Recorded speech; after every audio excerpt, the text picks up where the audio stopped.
let's take a look at similarities and differences in compensation management.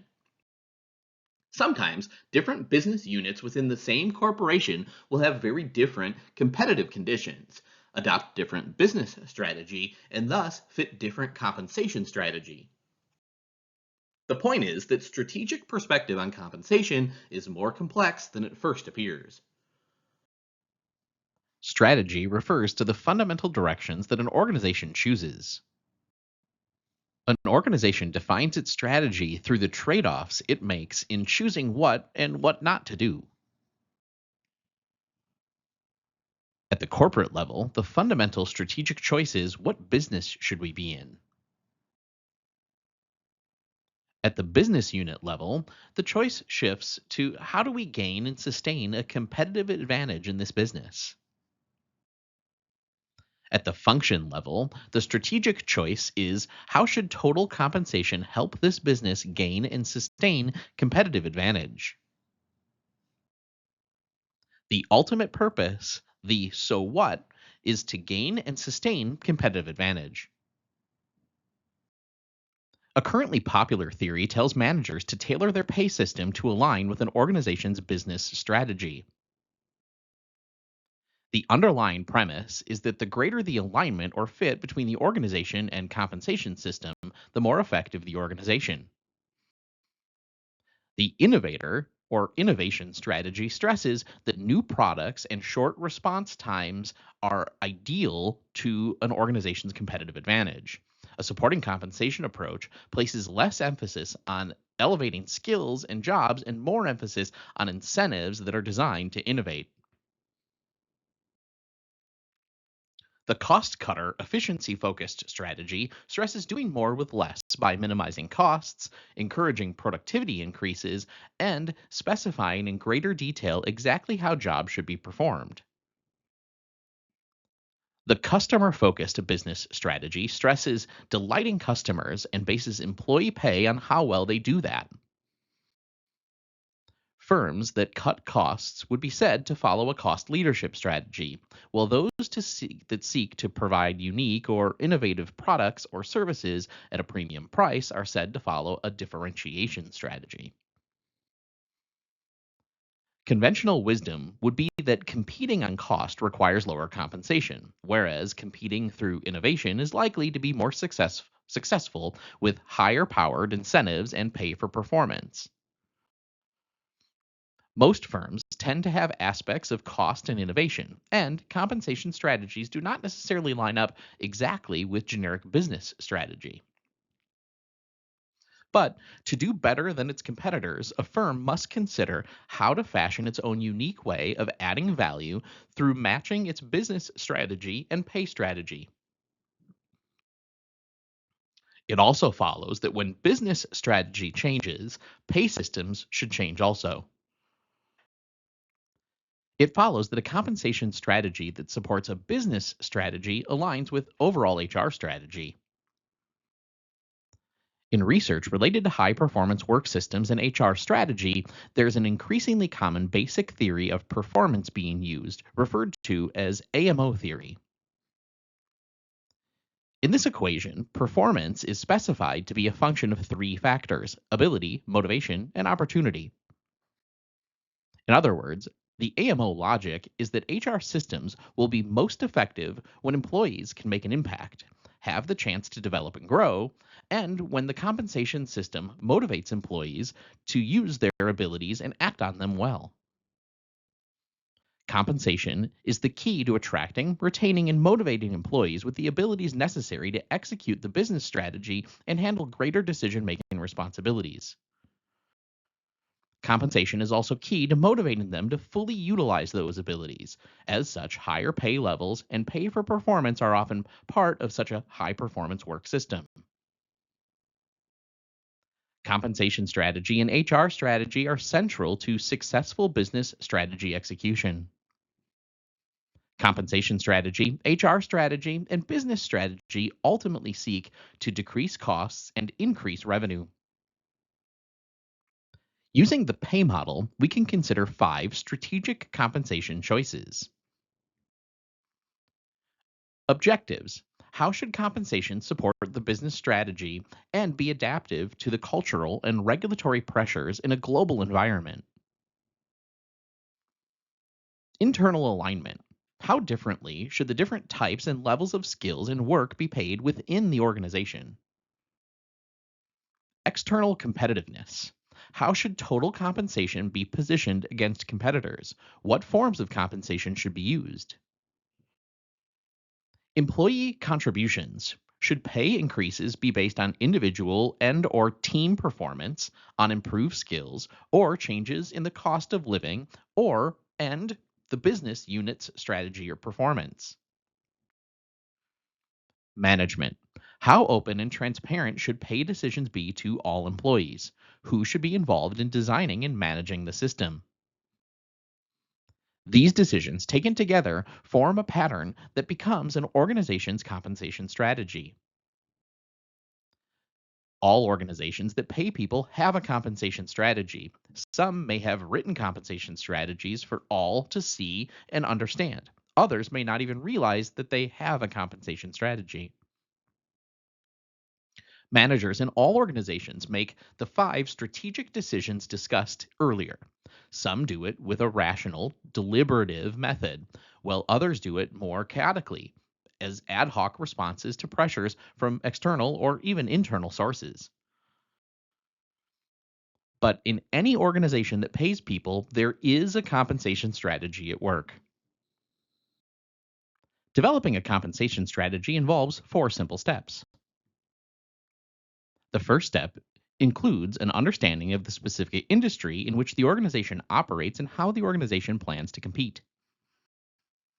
To cope with turbulent competitive dynamics, focus on what factors in the business environment, like changing customer needs, competitor actions, or changing laws, are important today and in the future. Pay strategy is also influenced by how it fits with other HR systems in an organization, whether the overall HR strategy, a decision about performance pay, or HR strategy is required. So, the compensation implications of all of these factors are necessary to formulate a compensation strategy. A pay system reflects the values that guide an employer's behavior and underline its treatment of employees. The pay system mirrors the company's image and reputation. A major challenge in the design of the next generation of pay systems is how to better satisfy individual needs and preferences. The compensation strategy is made up of the elements of the pay model, objectives, the four pay policy choices of alignment, competitiveness, contributions, and management. Mapping these decisions is the second step. Step three is to implement the strategy through the design and execution of the compensation system. The compensation system translates strategy into practice and into people's bank accounts. Step four closes the loop. This step recognizes that compensation strategy must change to fit changing conditions. Thus, a periodic reassessment is needed to continuously learn, adapt, and improve. The results is using a pay system that is assessed against objectives that we're trying to achieve. Developing and implementing a pay strategy that's a source of sustained competitive advantage is challenging. Not all compensation decisions are strategic or a source of competitive advantage. Three tests determine whether a pay strategy is: first, is it aligned? Second, does it differentiate? And third, does it add value? Alignment of the pay strategy includes alignment with business strategy, externally with the economic and other conditions existing, and internally within the overall HR system. Alignment is probably the easiest test to pass. If the pay system is relatively simple for any competitor to copy, then how could it possibly be a source of competitive advantage? The answer, according to the advocates of the strategic approach, is in how the pay system is managed. Organizations continue to look for the return that they're getting from their incentives, benefits, and even base pay. Compensation is often a company's largest controllable expense. Since consultants and a few researchers treat different forms of pay as investments, the task is to come up with ways to calculate return on those investments. But trying to measure ROI for any compensation strategy is difficult. Many people argue that viewing pay as an investment with measurable returns diminishes the importance of treating employees fairly. Are there advantages to innovation in compensation strategy? In products and services, and innovators have well recognized advantages that can often offset the risks involved: high margins, market share, and brand recognition.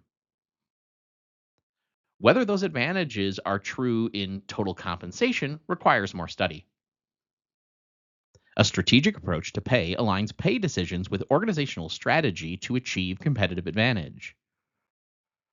The challenge is to design the fit with the environment, business strategy, and pay plan. The better the fit, the greater the competitive advantage. In contrast to the notion of strategic fit, some believe that there's a set of best pay practices and that these practices can be applied universally across situations. Rather than having a better fit between business strategy and compensation plans that yields better performance, they say that best practices results in better performance with almost any business strategy. Adopting best pay practices allows the employer to gain preferential access to better employees. These great employees, in turn, become the organization's source of competitive advantage. Research over the past few years is beginning to point as this to be the way to improve choices in compensation and in delivering strategic competitive advantage through compensation. There is research evidence that the following practices do better to support organizational objectives. Internal alignment. Both smaller and larger pay differences among jobs inside an organization can have different results. Smaller internal pay differences and larger pay differences can also have best practice. Which one depends on its context? That is, if the fit with business strategy over HR strategy and organizational strategy are aligned. External competitiveness. Paying higher than average paid by competitors can affect results. Is higher competitive pay a best practice? Again, it depends on the context. Employee contributions. Performance based pay can affect results. Whether performance incentives are a best practice, once more, depends on the context. Managing compensation. Rather than focusing only on one dimension of the pay strategy, all dimensions need to be considered together. Compensation strategy.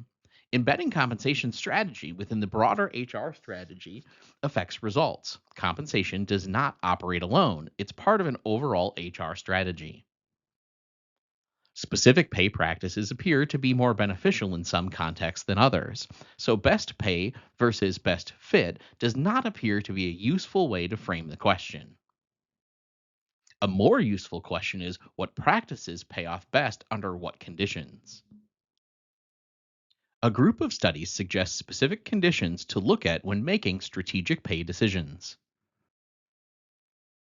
The authors reported that while pay levels, external competitiveness, differed among these companies, they were not related to a company's subsequent financial performance.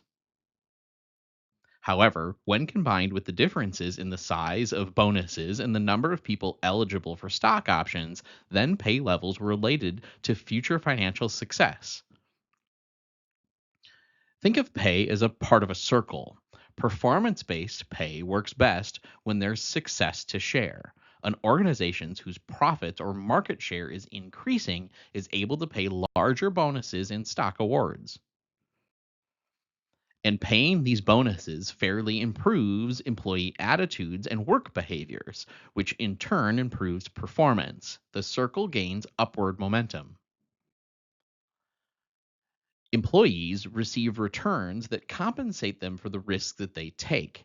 And they believe, like owners, since they're sharing in the organization's success. When an organization's performance declines, performance based pay plans don't pay off. There's no bonuses, there's no stock value, there's no negative or positive interaction. In fact, it's negative, affecting an organization's performance. Declining organizational performance increases risks facing employees.